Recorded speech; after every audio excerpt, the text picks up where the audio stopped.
Saudara-saudara yang dikasihi Tuhan, apakah sudah menerima vaksinasi ketiga atau suntikan booster? Semoga banyak yang sudah, karena sangat penting untuk mencegah penularan penyakit COVID-19. Ada orang yang memilih vaksin tertentu, ada pula yang seadanya.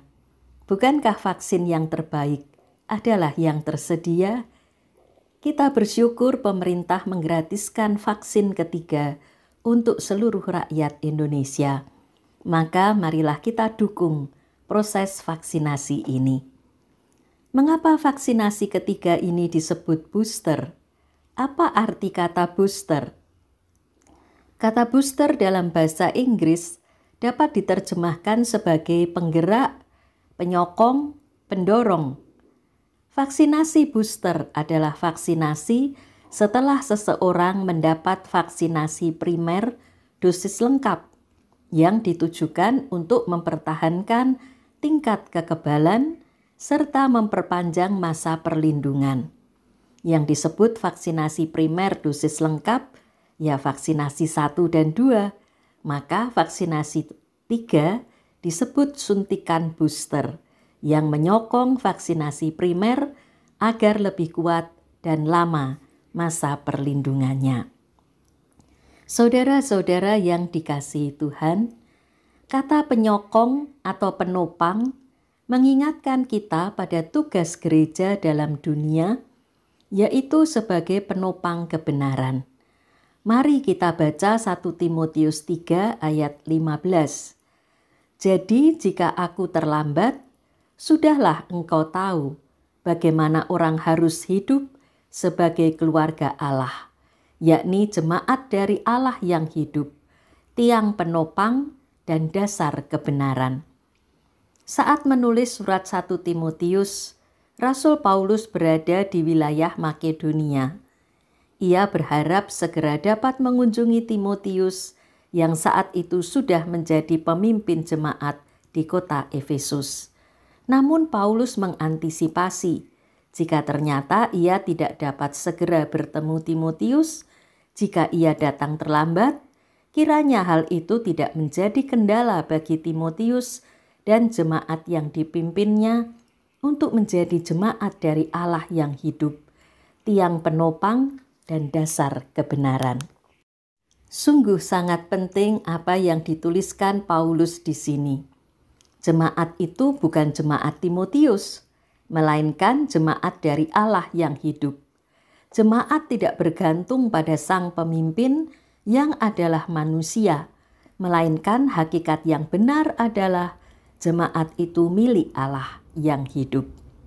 Tugas gereja adalah menjadi tiang penopang dan dasar kebenaran.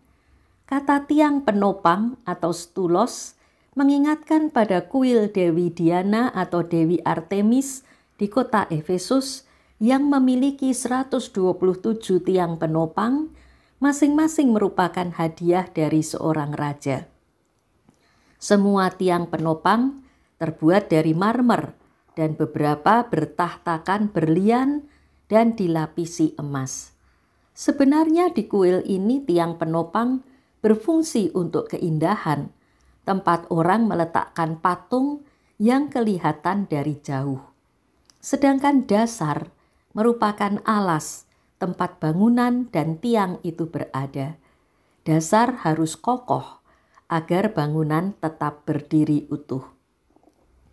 Jemaat adalah tiang penopang dan dasar kebenaran, yaitu kebenaran Allah atau aletheia.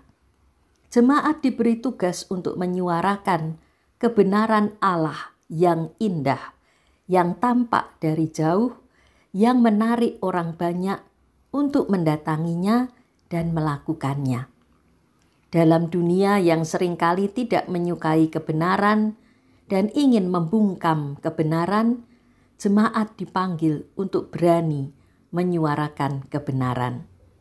Saudara-saudara yang dikasihi Tuhan, kita sebagai jemaat Allah yang hidup juga dipanggil untuk menyuarakan kebenaran. Kebenaran pada masa kini bisa berarti melawan hoaks atau kabar burung yang menjerumuskan. Kebenaran juga bisa berarti sesuatu yang sesungguhnya, berlawanan dengan tipu muslihat dan kepura-puraan. Kebenaran juga berarti keadilan bagi yang tertindas dan terpinggirkan.